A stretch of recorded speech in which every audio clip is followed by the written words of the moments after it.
I transmigrated into a big heroine story as the wealthy, arrogant young master of a powerful family. Here, aside from the utterly shameless simp types, any male character is pretty much a villain. A father who only knows how to sire children but doesn't take care of them. A brother who's the typical spoiled rich kid. And the only people who help each other are the women. In short, if you don't follow the heroine's wishes, you're instantly branded as evil. I raised my arms high and shouted.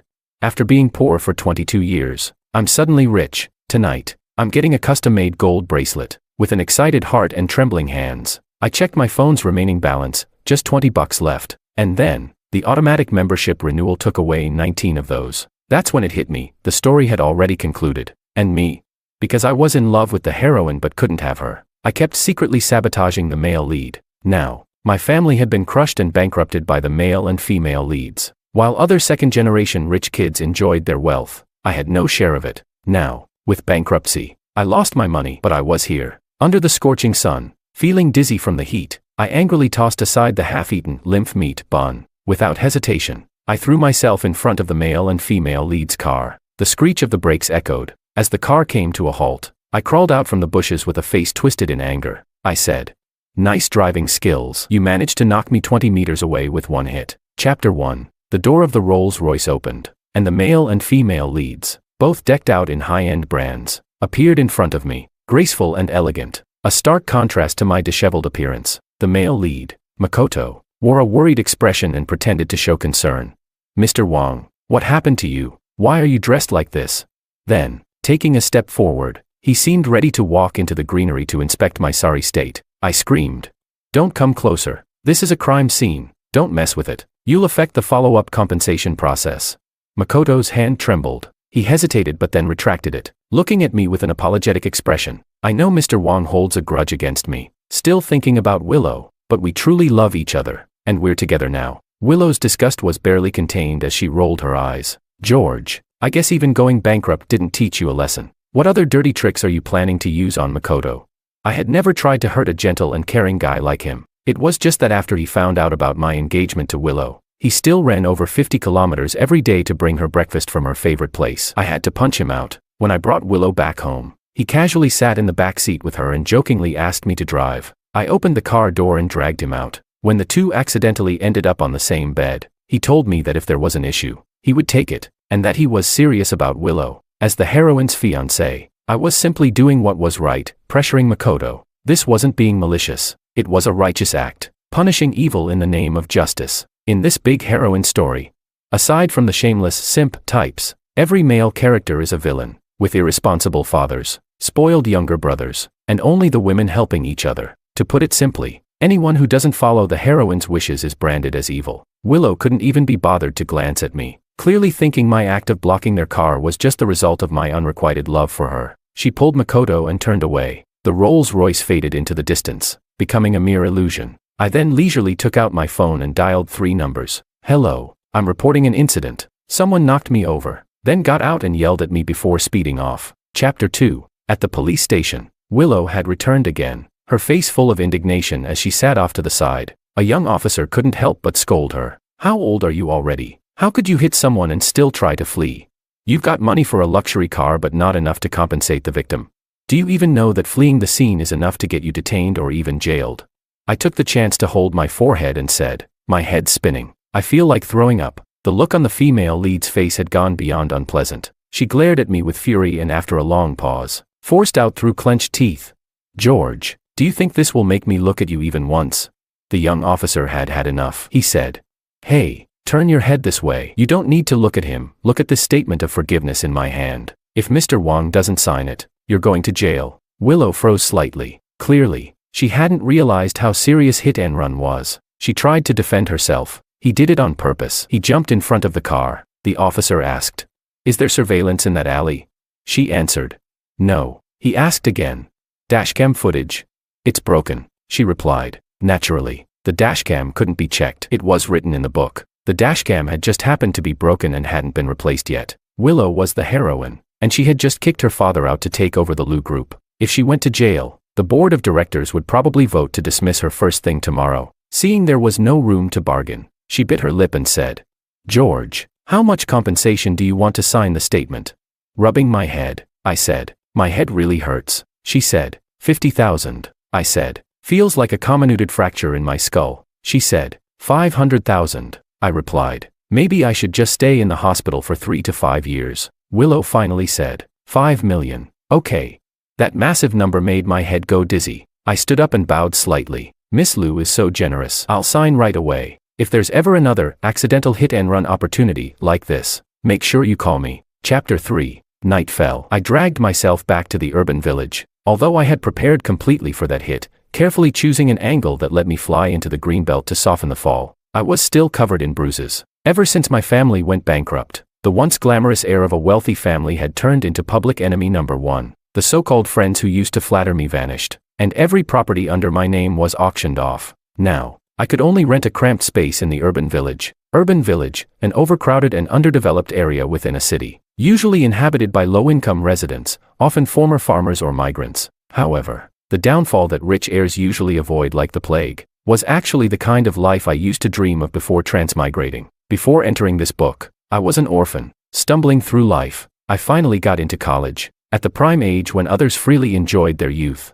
I was the only one dragging a woven sack, picking through every garbage bin on campus, scraping together money for next month's living expenses, until I died in a car accident and arrived in this world, carrying a bag of recyclables. I slowly climbed the stairs. After being poor for so many years, wherever I went, I'd pick up some cardboard and plastic bottles along the way. Once I had enough, I'd sell them. Life wasn't easy, every bit of extra income helped, but this open-for-all survival race had fierce competition. I didn't have much to show for today's haul. At the dim end of the stairwell, a woman with a cold and distant air stood outside my door. Upon seeing me, she spoke coldly. George, not even bankruptcy taught you a lesson. You still haunt Willow like a ghost.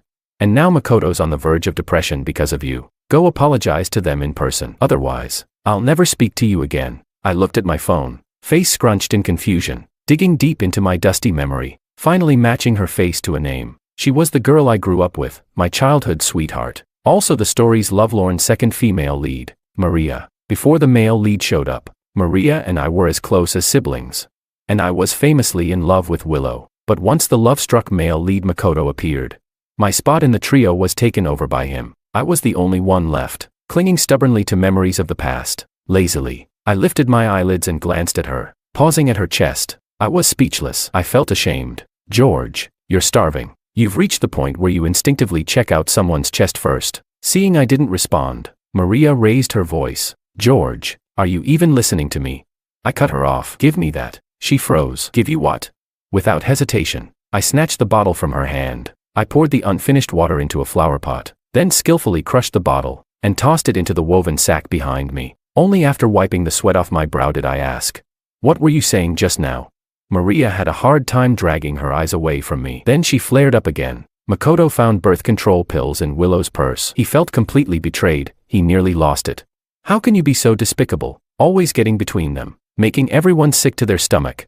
Chapter 4. Maria might have forgotten something. I was actually Willow's true fiancé. Willow and I had been engaged since we were teenagers. Because of the marriage contract, when the Liu family's financial chain broke, the Wang family helped raise a huge sum to help them through the crisis. But then the male lead appeared, and everything turned upside down. He stood in front of me, heartbroken and stubborn, and questioned me. Mr. Wang, if you really love Willow, you wouldn't use money to break up me and Willow. Love is letting go. It's about supporting her. But what you're doing is objectifying women and showing no respect. His words immediately won over Willow's wavering heart. She glared at me with hatred and said, Makoto may be a bit poor, but in every other way, he's better than you. The Wang family's bankruptcy came swiftly. My parents couldn't handle the blow and both passed away. So, the package of birth control pills was intentionally left by me when I left the police station. It was to cause a quarrel between the male and female leads. Without these two, I would have been the heir to the Wang family. Just a little more, and I would have been living the life I dreamed of before, wealthy and loved, with both parents around.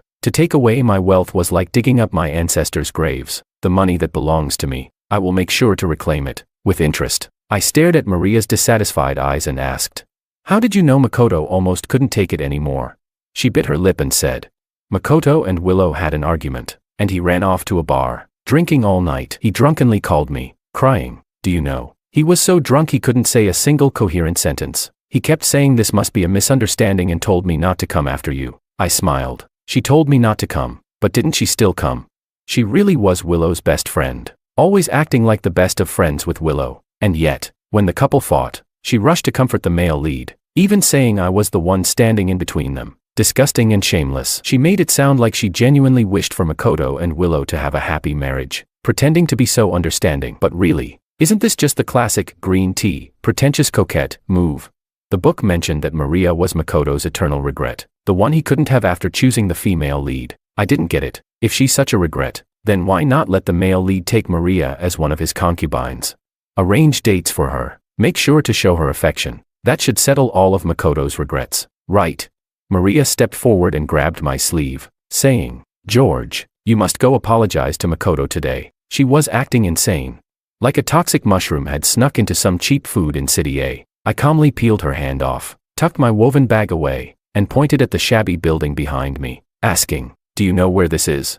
Maria snorted and said, "This is just the urban village. You're no longer the lofty Wang young master. Living here is the price you pay for bullying Makoto all these years." I nodded calmly. When dealing with someone, the first step is to bring them down to your level, then use your life experience to beat them. For instance, when it comes to ordering food, Maria's discount coupons will never be as inflated as mine. In the dark hallway, I lowered my brows and prepared myself. I kicked out at Maria, who was caught completely off guard. She screamed as she tumbled down the stairs, her left leg hitting the hard concrete, causing her to scream in pain. Tears flowing, the motion-sensitive lights flickered on, illuminating my haughty gaze. With a voice as calm as could be, I said to her, "Maria, you need to understand. In the urban village, the security cameras are all broken." Chapter 5. The wailing ambulance whisked Maria away. Just before she was lifted into the vehicle, I heard the second female lead scream hysterically, "George, you just wait." Back in the urban village, I lay on the narrow, dimly lit bed, staring at a yellowish stain on the ceiling as I carefully recalled the plot of the book. After I moved into this urban village, the novel had already come to its perfect ending. The male and female leads were living happily ever after, soon to host a grand wedding, envied by all. Though the second female lead ended in regret, she still became a lingering sorrow in the hearts of countless readers. The evil male supporting character received the punishment he deserved, deeply satisfying. The female villain, who had opposed the leads, was trampled completely into the mud, stripped of any chance to rise again, and the author's pen stopped there, abruptly and decisively. No one knew what would happen next. After such a seemingly perfect finale, I took a fierce bite of a freshly bought lymph meat bun. Note, lymph meat is a slang term for low-quality or questionable meat of suspicious origin, often associated with cheap street food. My mind lingered on the villains. In this world, I hadn't done anything wrong, merely defended my rights, yet I was branded as vicious and cast aside as cannon fodder for everyone else to step on. The female villain, too, just because she called out Willow's behavior in a business rivalry as cheating.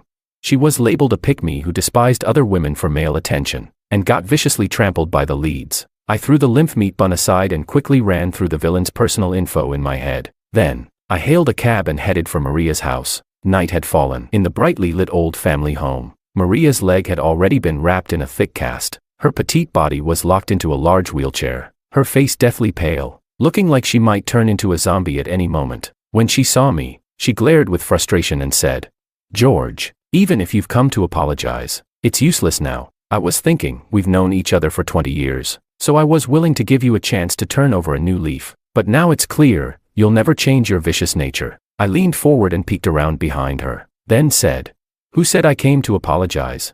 I just heard you hurt your leg, so I brought some fruit, your sister's favorites, to check in on her. By the way, where is your sister?" Chapter 6. The old mansion was empty. Only Maria's stunned face slowly froze in front of me. Only then did it dawn on me. After Maria's sister was fired by the Sioux Corporation, she had long been kicked out of the mansion. Where she lived now was probably not much better than my urban village. Urban village, see previous explanation, overcrowded, lower income area within the city, typically a symbol of decline for former elites, fellow outcasts. Whether cannon fodder or villains, are destined to fall hard. I picked up the fruit and turned to leave. Behind me, Maria was shouting something from her wheelchair, but I didn't catch it. Relying on faint memory, I found my way to a basement in an old residential complex in the capital. I knocked on the rotting door in front of me. The heavy curtains were drawn, and the room was shrouded in dim light. Empty bottles littered the floor, alongside an unfinished packet of pills. She wore a loose shirt, damp hair clinging to her cheeks, downing mouthfuls of hard liquor. There was nothing left of her former elegance or pride. Only disheveled misery and bitter resentment. Her story had ended too. And her fate wasn't much better than mine. And all of it had begun with just one interview. When the host asked her opinion of Willow, she simply spoke the truth. She didn't respond directly, only frowned and said, "I don't quite understand what people mean by a strong, independent woman. If we swapped genders, if a man took money from his fiancée's family and then found a mistress, how would everyone react?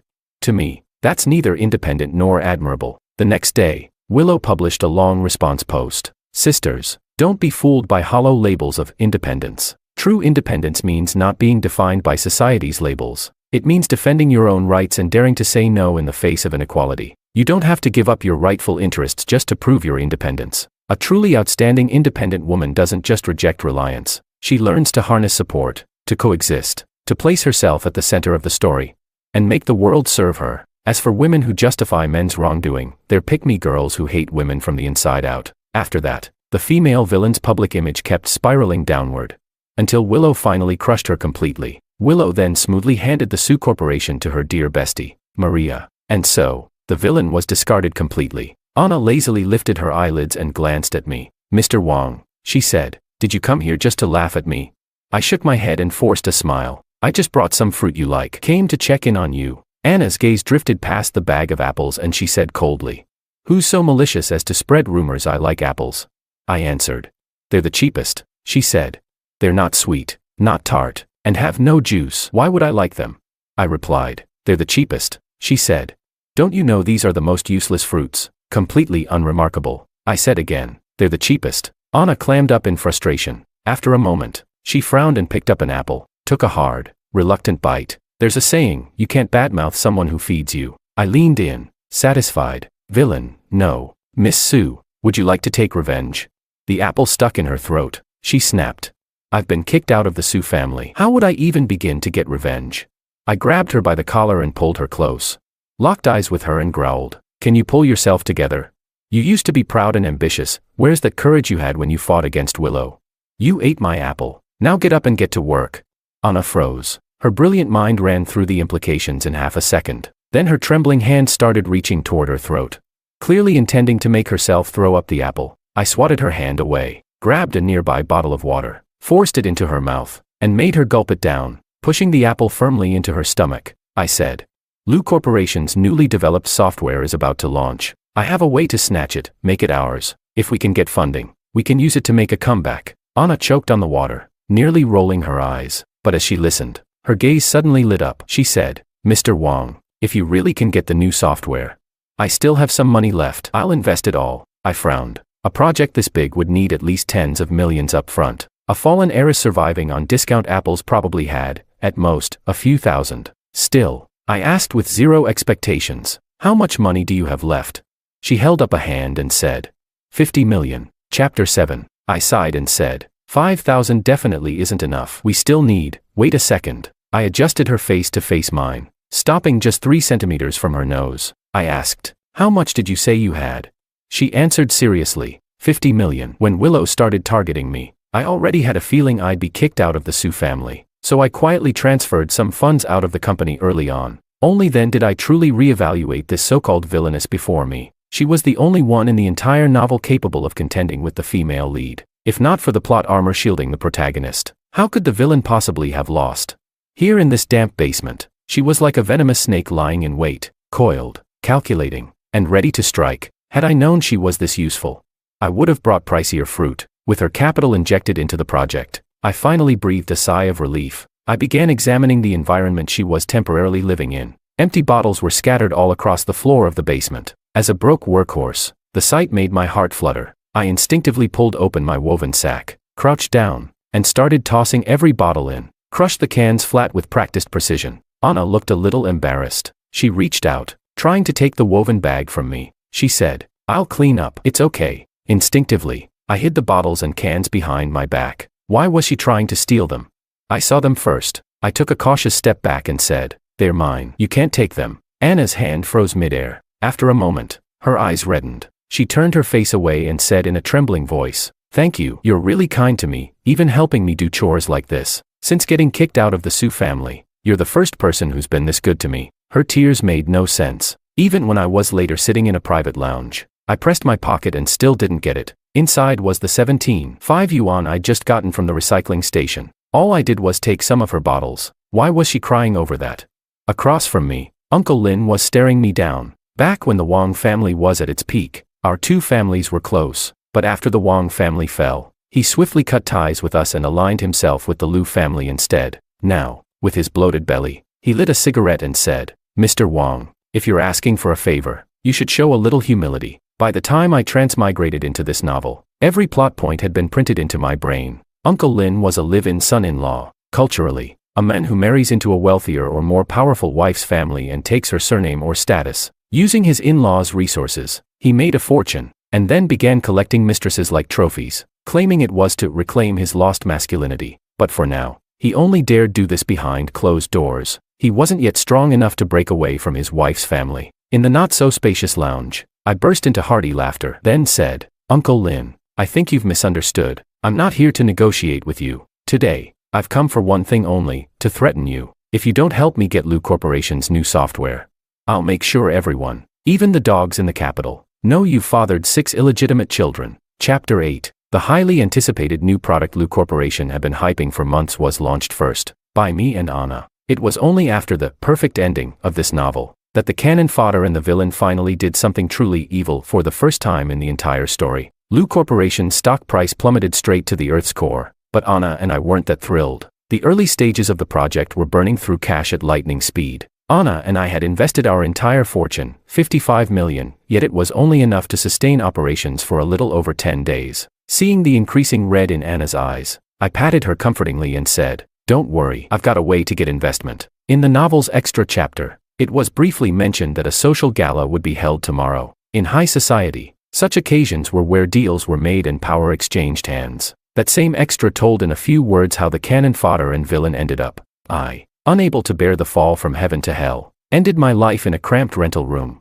Anna, too, broke down one night, drank alone until her heart gave out, and wasn't found for over 10 days. But now, we were still alive, very much alive. Alive enough to throw wrenches in the male and female leads smooth sailing. I snuck into the gala. Just as I was climbing over a short outer wall, a familiar and angry voice rang out behind me. "George, what are you doing here? That last time, when you kicked and broke my leg, we're not done." It was Maria, still in a wheelchair. Her left leg had only just been freed from its cast and couldn't yet bear weight. But after yelling, she seemed to suddenly remember something. Her frown eased. She said, "Could it be, life's gotten too hard, and you've finally come to your senses to apologize to Makoto? If you admit your mistakes and sincerely repent, I might forgive you, and even offer you a sum of money, so you can live out the rest of your life peacefully." Honestly, I didn't find my current life all that hard, compared to how I lived before I transmigrated. This was several leagues better. Maria, preoccupied with her leg injury lately, had no clue Anna and I had started a company. I figured, the longer her leg took to heal, the better. The Su family wouldn't notice Anna's movements that way. I carefully scanned the surroundings. The nearest security camera was hidden behind thick plane tree leaves. Maria and I were standing in a blind spot, and nearby, no one was around. I plastered on a smile, softened my tone a little, and asked, "Maria, which leg did you injure again last time?" Maria relaxed visibly. She pouted and said, "How can you be so forgetful? It was my left leg, remember?" "Whatever, as long as you're here to apologize. I'll reluctantly forgive everything you've done." The next second, I raised my leg, and viciously kicked her perfectly fine right leg. Maria screamed from the pain. She tumbled out of her wheelchair and the heavy chair came crashing down on top of her. All she could do was groan. My mood soared. Finally, sweet vengeance for the villain. The Su family should have belonged to Anna in the first place. Ever since her mother passed away and Maria's mother, the mistress, took her place in the family, Anna's shares were gradually transferred to her half-sister. Thus, a villain with a tragic childhood was born. I patted off the dirt from my clothes, then landed a precise follow-up kick to Maria's right leg, shoving her groans right back down her throat. Then I headed straight for the 3rd floor of the gala. The male lead was currently in a private lounge upstairs. In this big heroine story, the love-struck, loyal puppy male lead always put the female lead first, no matter the occasion. Makoto maintained his image as the perfect husband-to-be. When he saw me, he was visibly startled, then sneered, "George, I know you're still bitter, but what's bitterness going to change? It won't be long now. Willow and I are getting married." Chapter 9. He thought I had come to beg Willow to take me back. After all, in everyone's eyes, I was madly in love with her. But now, the only thing on my mind was making money. Specifically, making money off the male and female leads. There was a glimmer of cunning in Makoto's eyes. He had once used the excuse that I was bullying him, to take full advantage of me, and now, he was playing the same trick again, trying to completely win over Willow's heart, though the male and female leads were already together. The first challenge they faced was the inevitable clash of class. As time went on, the cracks between them began to show. And their relationship was far from what it once was. Makoto had proposed 3 times, and each time, Willow brushed it off with vague responses. In every version of the story, the ending always stopped at the moment right before the leads got married. As for whether they lived happily ever after, the author never wrote a word more. Standing by the low balcony of the 3rd-floor private lounge, Makoto grabbed my arm, eyes gleaming with anticipation. I knew this look all too well. He had framed me countless times in the past. He'd time everything perfectly. Waiting until Willow arrived to tearfully beg me to let him go. Even going so far as to punch himself a few times. Then pretend to be strong and say to the female lead, "It's okay, Willow. If hitting me a few times can help Mr. Wong feel better, then I deserve it." Pathetic. That little trick. I'd seen it 1,000 times. I didn't know how to invest. I didn't know business. The only thing I did know was how to drag someone down to my level. Then use my rich life experience to crush them. The balcony was on the 3rd floor. When I looked down, I realized it was quite high. Even higher than the 5th floor of a typical building. Not far away, I saw Willow walking this way. I lowered my voice, curved my lips into a sinister smile, and asked, "Guess what'll happen if I fall from here?" Makoto's expression instantly changed, and in the next second, under his shocked and terrified gaze, I violently shook off his grip, and hurled myself backward, in a way that looked exactly like he had pushed me, falling from the 3rd floor at full speed. Screams erupted below. In that fleeting descent, I even heard someone yell, "Makoto just killed someone." I saw it with my own eyes. He pushed Mr. Wong off the balcony. "Call the police." Makoto's horrified face shrank in my vision as I plummeted. The wind howled past my ears. And then, with perfect timing, I splashed down into a swimming pool on the 1st-floor terrace. When the police arrived, I was soaked head to toe, shivering non-stop, looking like I had just escaped death itself, even better at playing the victim than the male lead. At that moment, my performance as the vicious supporting male character was absolutely flawless. Makoto shook his head like a madman, yelling, "It wasn't me." He jumped. He set me up. Willow bit her lip, saying nothing. But the murmurs of the surrounding guests were clearly making her uncomfortable. She finally said, "Makoto, I saw it with my own eyes. You pushed George off the balcony. If it weren't for the swimming pool breaking his fall from that height, he could have died. How did you become like this?" That last line drained the color from Makoto's lips in an instant. Funny, because once upon a time, that same line had been said to me. Every time she was convinced I was setting Makoto up, she'd always look at me with disappointment and say, "George, how did you become like this? Where did the kind, honest big brother Wong go?" Now, the boomerang had finally swung back and stabbed Makoto straight through the heart. Willow turned to me, her face showing a hint of guilt. She pressed her lips together and said, "George, I'm sorry, but the Lu Corporation's stock has been dropping lately. We can't afford another scandal. How about we settle this privately? I'm willing to compensate you on his behalf." Chapter 10. Back when Makoto used to frame me, Willow would always throw out something completely unreasonable like, "George, how could you be so despicable?" But now that it was the male lead's turn, all she cared about was sweeping the scandal under the rug. I knew Willow had been mentally and emotionally drained lately. The newly developed project had been stolen, and the board of directors was grilling her relentlessly. Uncle Lin, who was involved, played the part of an outraged shareholder to perfection, spitting accusations with righteous fury while secretly being the real culprit. Willow still had no idea who the mole was, and even less of a clue that the company suddenly appearing out of nowhere was founded by me and Anna, with her grand wedding to Makoto fast approaching.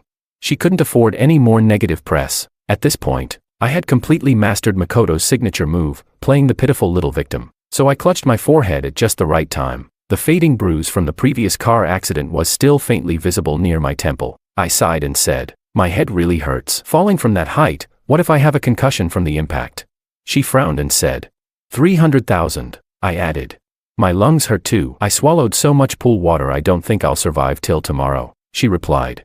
3 million. The price was going up too slowly. Annoying. I pulled out my waterproof wrapped phone from my pocket and said with tragic resolve, "I'm just a disposable side character. Might as well post online and ask what to do when the male lead attempts murder." "Don't," Willow interrupted, brows furrowed. 30 million. That payout would practically slash a third of Lu Corporation's available cash flow. I instantly pocketed my phone and bowed politely. Miss Lu, you're so generous. If there's ever another near-murder opportunity, remember to invite me again. As soon as the money hit my account, I was about to leave, grinning ear to ear, when a familiar voice shouted from the crowd, "George."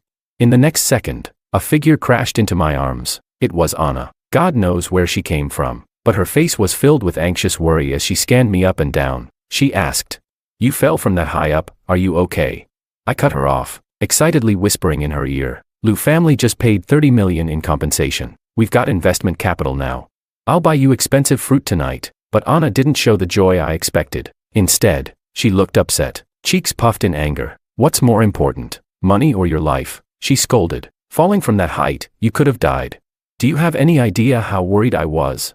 I don't want expensive fruit. There's only one kind I love in this world, and it's apples." She leaned against me, hugging me tightly. My entire body went stiff like a statue. No one had ever said anything like that to me before. In my 20 years of trudging through life, it had been nothing but barren loneliness. The only things etched into my bones were hunger and poverty. The one fruit I'd eaten the most in my short past life was apples, cheap and filling. Sometimes, if I was lucky, I'd find a whole apple while digging through cardboard boxes. But now, for the first time, something warm shone into the darkness of my life. It stung, just a little. Even with Anna holding me so tightly, I didn't know where to put my stiff hands. I didn't know whether to push her away, or hug her back just as tightly. Then I heard the faintest whisper in my ear. "George, you're all I have left in this world. Promise me, stay with me, okay?" Pressed so closely together, I could feel Anna trembling. And honestly, in this unfamiliar world, she was all I had too. Chapter 11. A sharp female voice suddenly cut through the moment. "George, what's your relationship with her?" Willow's face flushed deep red. That look, any outsider would have thought her husband had brought a mistress to humiliate her. I frowned. She was no longer my fiancée. I was busy chasing my second chance at life. Who I hugged was none of her business. Before I could answer, Anna leaned over and pitifully asked, "George, can I put an extra bed in your room?" To save money, Anna had already moved into my rented apartment. I slept in the bedroom. She took the couch. It really wasn't ideal, thinking of the 30 million that just hit my account. I patted Anna's back grandly and said, "Sure, tonight we're buying a big, solid bed, the kind that won't collapse, no matter how much we bounce on it." The people nearby let out teasing whistles. The way they looked at us was less than innocent. I took Anna's hand and led her away, completely missing how Willow's expression was turning darker and darker. Outside the hotel, an ambulance arrived with sirens blaring. Anna saw it and immediately shoved me toward it, saying, "Go to the hospital, get checked out. What if you've got some hidden injury?" As the ambulance pulled away, lights flashing, a calm young nurse casually pulled out a form and said, "You're the one who called about a broken leg, right? Make sure you get an X-ray once we get to the hospital." I was speechless. So, the ambulance wasn't even meant for me. Then, who the hell was it here for? Chapter 12. With the 30 million injection into the company, our project finally lasted long enough to turn a profit. Anna truly lived up to being the female lead's greatest rival in the entire book. In just 1 month, she managed to snatch several orders away from Willow, standing toe-to-toe with her in the business world. But I couldn't shake a lingering unease. Every time I went out, I felt like a pair of eyes were watching me from the shadows. This strange feeling lasted for nearly half a month. One night, while I was coming home late and passing through a secluded alley, a pair of strong arms suddenly dragged me into the darkness. A towel pressed over my mouth. Within seconds, I lost consciousness. When I woke up again, I was lying on a rocky shoreline full of jagged stones. The salty stench of the sea filled my nostrils. Not far off, waves were crashing wildly against the cliffs below. Beside me was the male lead, Makoto. He had also been brought here. His face was practically glowing with excitement. He said, "George, today I'll show you, only I deserve Willow. She'll always choose me." There was a manic glint in his voice, like someone who had taken way too many poisonous mushrooms. I looked at him with disdain. "Seriously, bro? Have you been reading too many big heroine stories and fried your CPU?" Makoto didn't hear me. He was still deep in his own madness. 6 months ago, he pulled the same stunt, staged his own kidnapping, vanished from the world, and everyone thought I was the one behind it. Willow went berserk, screaming at me, "George, why are you so vile? Why do you always go after the person I love?" Everyone believed I was acting out of jealous hatred, that I'd orchestrated the whole thing. After that kidnapping, Willow looked at me with nothing but resentment. And when Makoto was rescued, they held each other like long-lost treasure. But now, The script had gone off track, according to the novel's extra. The wedding was supposed to happen just 1 week after the gala, a perfect fairy tale ending, but it had been a month. And the wedding had been postponed multiple times. Clearly, things weren't so smooth anymore. It was the middle of the night. Stars were scattered across the sky. Waves kept pounding the cliffside tirelessly. A car screeched to a stop nearby. And Willow staggered toward us. The kidnapper grinned wickedly. He yanked me up from the ground and held a knife to my throat. Then he shouted, "You can only choose one. Then transfer 50 million to my account. Once I get the money, I'll let the other one go." Chapter 13. The blade was ice cold against my skin, sending a chill down my spine. I suddenly recalled the moment I got hit by that car, blood trickling out of me slowly, body warmth draining as I lay there on the cold, unforgiving road. Willow stood nearby, looking annoyed. She said, "George, do you think staging another kidnapping will get my attention?" She thought this was all my doing, again. A cheap trick to sabotage her and the male lead's love. Maria had just arrived too, wheeled in on her plaster cast-covered legs. She shouted at me, "George, are you insane? It's the middle of the night, are you really making us watch another one of your performances?" She could barely walk, yet still dragged herself out here. Willow's eyes rested briefly on me.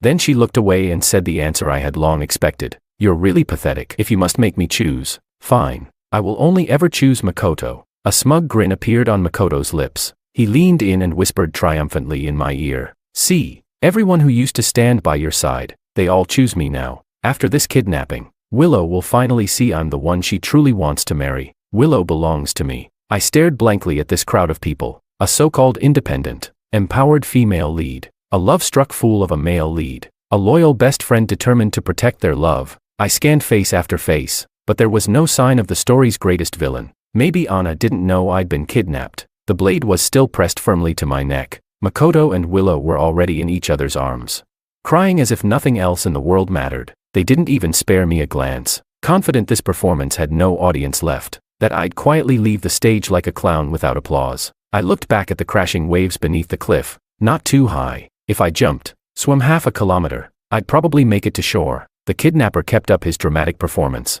"Hurry up and get me the 50 million, or I'll, AARGH. A scream tore through the night. He didn't even finish his sentence, because he'd already been shoved over the edge. And just like that, the biggest villain in the book finally made her grand entrance. Chapter 14. Anna saved me. She was clearly shaken, her voice laced with sobs. She choked out, "You didn't come home, you didn't pick up your phone. The food's already gone cold." Her fingertips were covered in blood, as if they'd been scraped raw climbing rocks. Anna explained, "When I first got kicked out of the Sioux family, I used to sit here every day just staring at the sea, so I know this place like the back of my hand. Below the cliff on the right, there's a pile of rocks. You can step on them to climb up, and the sound of the waves can completely drown out your footsteps. So, the villain had been here all along." A faint line of light broke over the distant horizon, piercing through the night's darkness. I wrapped my arms around Anna, in the golden streaks of sunlight slowly rising above the sea. We held each other tightly. Police sirens drew nearer, and the kidnapper's face morphed through an entire slideshow of emotions, from confusion to shock, from shock to fear, then finally to utter panic. He screamed, "Mr. Ito, you said it was just for show, why the hell did you call the cops?" Shaking, the kidnapper pulled out his phone and tried to explain to everyone. "It was Mr. Ito who told me to put on a scene. He paid me 200,000 up front, said I'd get another 300,000 once it was done. Competition's brutal in the waste-picking business lately. Some bastard's been working early and late, completely emptying out all the bins in my neighborhood. So I had to switch jobs and take on a side gig to make ends meet. How could you call the cops?" Waste-picking. That definitely wasn't me. "George." The sun rose higher, lighting up Makoto's pale face in full detail. His legs gave out, and he almost collapsed. He never imagined that this time, Anna would actually call the police. All those past schemes that earned him sympathy and trust were now backfiring. It seems that my arrival in this novel really did patch every plot hole. Even the dumbest storylines suddenly made sense. The salty sea breeze blew across everyone's faces. Willow finally snapped out of her shock. Her eyes locked onto mine, full of guilt, shame, and deep, unrelenting remorse. She reached out her hand and said, "George, I'm sorry. I really thought you were behind all this. So now that the Wong family is bankrupt, her eyesight miraculously works again. The child dies, and suddenly she remembers to show up and cry."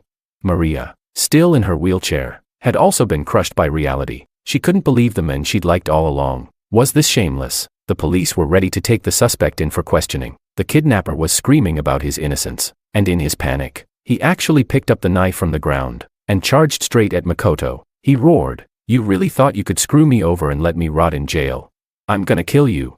The blade was inches from Makoto's neck. He stood frozen in fear, paralyzed. In that split second, Anna and I exchanged a look, then we both kicked hard, right at Maria's wheelchair. The second female lead flew forward, crashing into the kidnapper. They tumbled into a heap, and the knife landed perfectly in Maria's right arm. She saved the male lead, perfectly tied up the last loose end. Her scream rang out again, that same shrill wail I'd grown sick of hearing, drilling into my skull. The police tackled and restrained the attacker. I dusted the sand off my clothes and turned back. Willow was still looking at me with those guilt-ridden eyes. I said, "My head hurts. If we don't settle the emotional damages today, I'm not dropping the charges." She bit her lip and replied, "I really get it now. I won't give him any more money." I sighed. "Actually, you could maybe help him out a little," she said.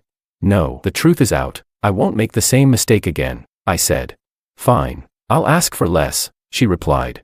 "Even if you asked for nothing, I still wouldn't help him." Willow spoke with firm conviction. For the first time since arriving in this world, I lost a negotiation. The money slipped through my fingers. Frustrated, with nowhere to vent, I gave Maria a good kick. She yelped in pain. The once bustling seaside now echoed with the wail of approaching ambulances. No one paid Maria any attention as she struggled to get up. Dragging herself toward the ambulance, she cried out, "Help! I'm the one who called. You can't just leave me behind this time." Chapter 15. The female lead lost her protagonist halo. After a string of failed investments, Liu Corporation's financial chain finally snapped. Once upon a time, the Liu family had faced a similar crisis, but back then, the Wang family bailed them out. Now, she had nowhere to turn. Her wedding with the male lead, Makoto, became a distant dream. When the first autumn arrived after I transmigrated into this book, I was curled up in my office, flipping through Wang Group's financial reports.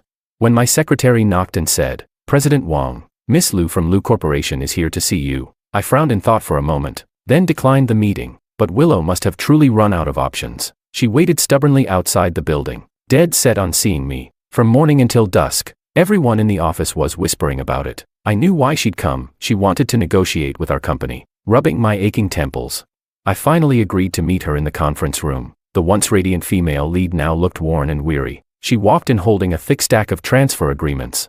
And when her eyes met my calm, indifferent gaze, she froze on the spot. Moments later, her voice rang with surprise and joy as she asked, "George, this company, you founded it. That's wonderful. If you're willing to hand over control of the finances, then I'll marry you." Her shamelessness honestly impressed me. I had to admit, she really had mastered that whole mantra of everything can be used for my benefit. Reliance doesn't mean lack of independence. I lazily lifted my eyelids and replied, "Hand over control of the finances to you. What? So it's easier for you to run off with the money?" An awkward look spread across Willow's face. She lowered her head and mumbled, "George, everything before was just a misunderstanding. Makoto tricked me. Can we start over?" I frowned. Start over? So my parents' deaths, can we redo those too?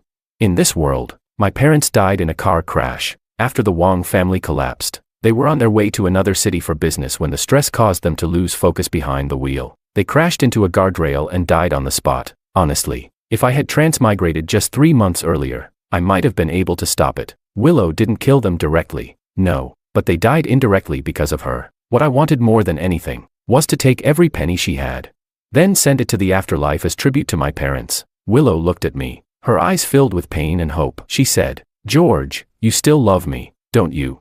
I looked up at her, a little hopeful too, and asked, "Do you still have any money?" Willow's smile froze. Her voice dropped. "No. I'm actually a few billion in debt." She had no money and still came to waste my time. I slammed the table hard and snapped, "No money? Then what the hell are you here for?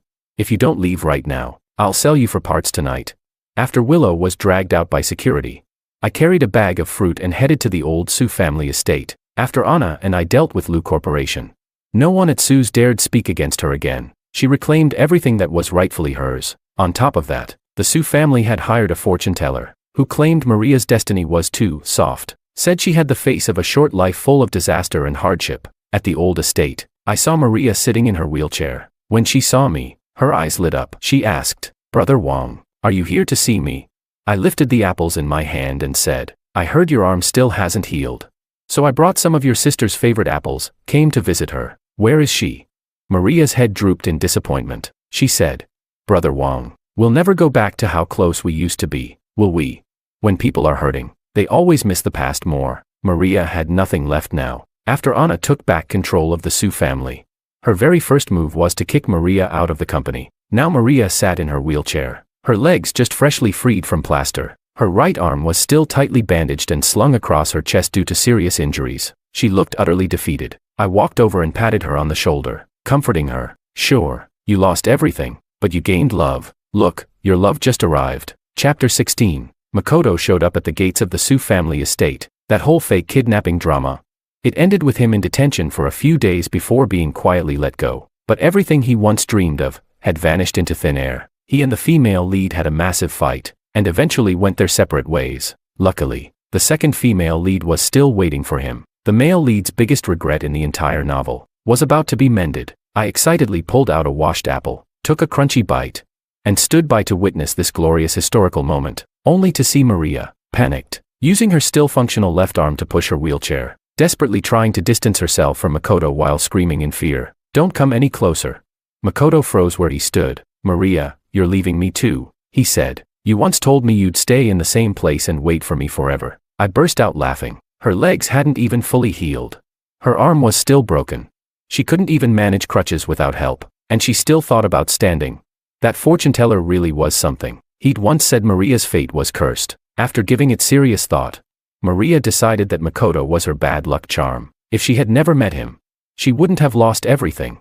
Wouldn't have ended up stuck in a wheelchair, faced with a choice between love and survival. The second female lead made the practical choice, which, frankly, I found pathetic. Just then, a pale hand reached into my fruit bag and casually grabbed an apple. I turned around. Anna's smiling face appeared beside me. She asked, "Brother Wang, did you finish counting up the details?" I smiled and nodded slightly. The new company was under my name, and 20% of the Su family shares had become mine. Maria slapped her wheelchair in frustration and shouted, "Brother Wang, what are you counting? I'm part of the Su family too. It's bad enough you're not giving me any shares, why are you hiding everything from me?" Anna rolled her eyes and said, "You calling him Brother Wang now? Next time, try brother-in-law instead." Chapter 17. My arrival had added one last extravagant flourish to a story long since concluded. The so-called century wedding between the male and female lead never happened, but Anna and our wedding came right on schedule. As I held Anna's hand and walked down the aisle, I heard commotion outside the hotel. Makoto burst in, dressed in cheap clothes. His eyes were bloodshot, and the hatred in his stare toward me was seething. He roared, Why did the plot change? I was supposed to marry Willow. George, you were supposed to die alone in a rented room. Anna was supposed to die in that basement. Why are you both still alive?" He'd gotten completely mad. Suddenly, he pulled a knife from his sleeve and lunged at me. The guests screamed and scattered. Only Maria, still in her wheelchair, turned pale and panicked. She tried to grab her crutch and flee. Her legs had mostly healed, and with the crutch, she could finally stand again, but she was still too slow. Anna and I exchanged a glance. At the same time, we both grabbed Maria and used her as a human shield. She shrieked, "Eldest brother is like a father. Eldest sister is like a mother. Didn't you two learn any of that? Let me go, you scumbags." The blade plunged into Maria's good arm, her left one. Makoto was dragged off by security. Maria collapsed to the floor, convulsing and sobbing pitifully. "I don't want love anymore. I really don't. Can someone kind please call me an ambulance?" I looked toward the now distant Makoto. In my mind, the pages of the book flipped rapidly to the very last extras, but now, those pages were different. In the revised ending, Willow spent her days sobbing in a basement. One night, drunk out of her mind, she collapsed, clutching her chest, and never got up again. As for Makoto, he was imprisoned for assault. Years later, he got out and rented a moldy attic in an urban village. Eventually, he jumped to his death. My thoughts wandered. Anna tugged at my sleeve, leaned in, and asked, "George, what are you thinking about?" I turned to her. In her eyes, there was life, real, vibrant life. All traces of the past weariness were gone. I kissed her on the forehead. "I was just wondering," I said. "Why do you like apples so much?" She smiled. "Because apples are really tasty."